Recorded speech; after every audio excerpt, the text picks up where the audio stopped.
place. Yeah, refer to it as a temple, a schoolhouse. I first met John when our middle schools played against each other in basketball. Right off the bat, he seemed like a pretty athletic kid. Shortly after that, our two schools fed into the same high school, and we became really good friends.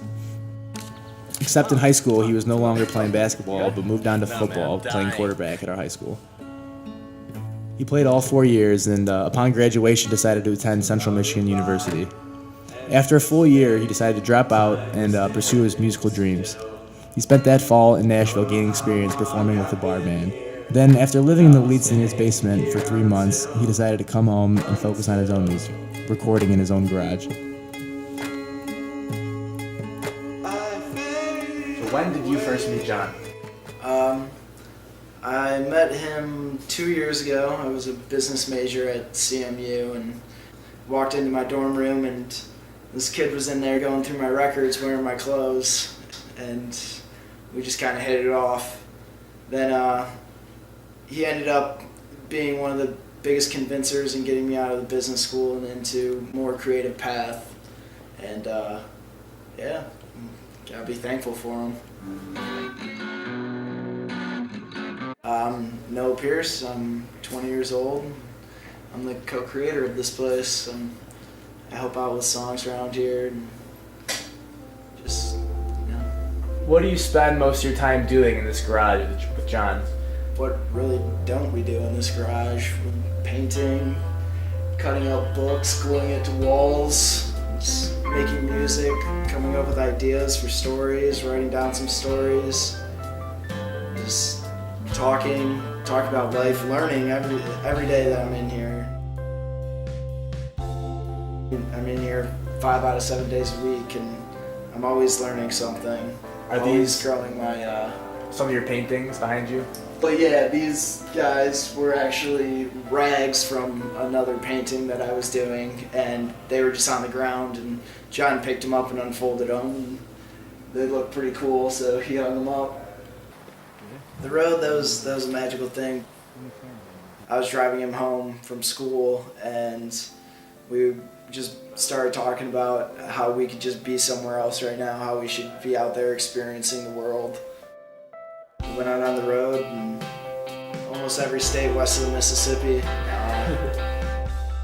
There's nothing that can compare to that. Just the people that we've met and the stories that we've gotten from just that experience, just that small frame of time. Like, that's what all of our lives should be like, and that's how everyone should live their lives.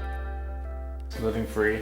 Living free and just experiencing and taking everything you see and just collecting it and putting it into something and making something beautiful. What did I do with that experience? I mean, before the road trip, nothing was on these walls. It was pretty barren in here, and then Sparked some creativity. it sparked some creativity coming back. And John alone, he produced a bunch of new music, and the road was something just you gotta cherish. Yeah, definitely.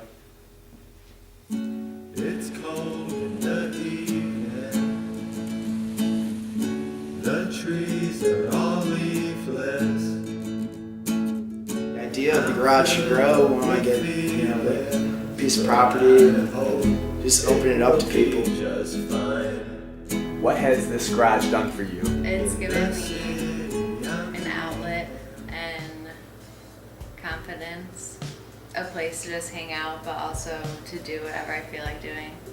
If that's homework or art or just listening to music. I've never considered what I do art. I throw a bunch of stickers and glitter and stuff together, but Noah and John really liked it immediately. The locker, they wanted me to make my own, and that was really weird, but also really cool. Good support system for you. Yeah, for sure. Where do you hope all of this goes for John? I really love the idea of the garage becoming something bigger. I think they have built a pretty great foundation for that. I think John and his music could make a huge impact on the world, and I think whatever he does and whatever he creates, I'll take him where he needs to be.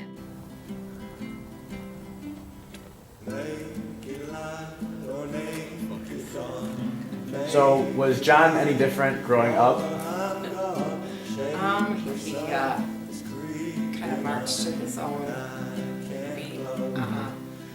Very artistic. He was always very artistic, always drawing music, writing poetry. I mean, from as soon as he could write. Yeah. But he almost kind of got in middle school shamed, like trying to fit in, like and be like everyone else. Yeah. So he wanted to get into athletics, cut his hair, and try to fit the form. Yeah. Smoked the last cigarette, drank all the beer. Sat here strumming, singing as the catch disappeared. Started a fire, then I lost control. Summoned the demon that entered my soul.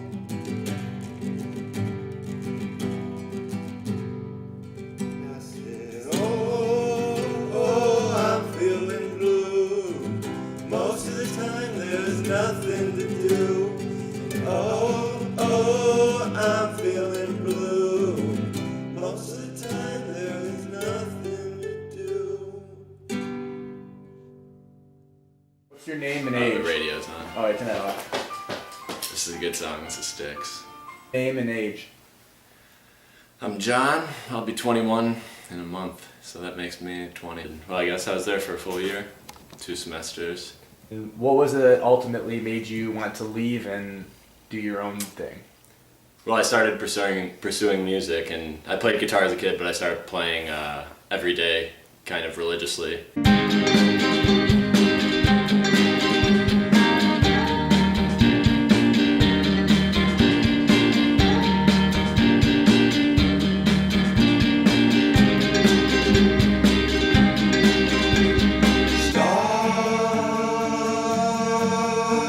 Star-shining Prince of Peace, where are you going?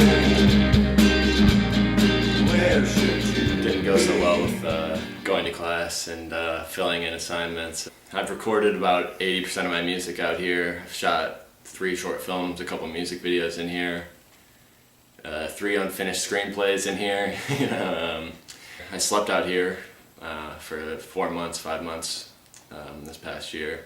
My song count from yesterday was 256 or something like that published. Since I went to school, I started doing that, recording and saving them. Everyone told me to go take classes for music, make it work.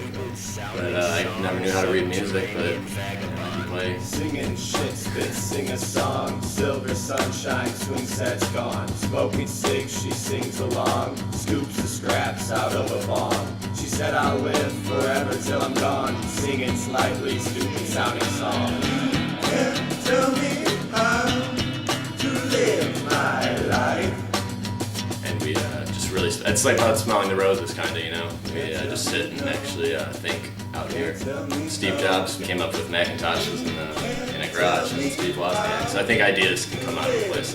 Yeah, I mean, between me and Noah, we've created a lot of stuff in here, and other people have come along too, And some people don't even realize that they're really good at drawing, or they're a painter, or they have a good singing voice, and all they need is someone to remind them, or a space like the garage where you just come in here and sit.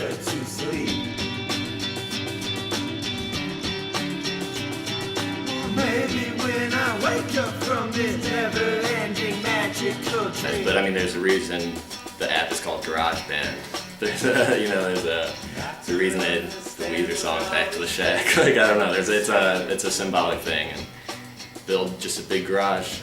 Just bring all this stuff with us and expand off that and meet new artists and encourage people. A place where people can come. Yeah, the Starving Artist Sanctuary, just an open space, and it would be a place where people could learn freely and they could express themselves. And I think that's something important that people need these days. A lot of people they use the garage as a place where they put storage and they just park their car and they kind of just pass by.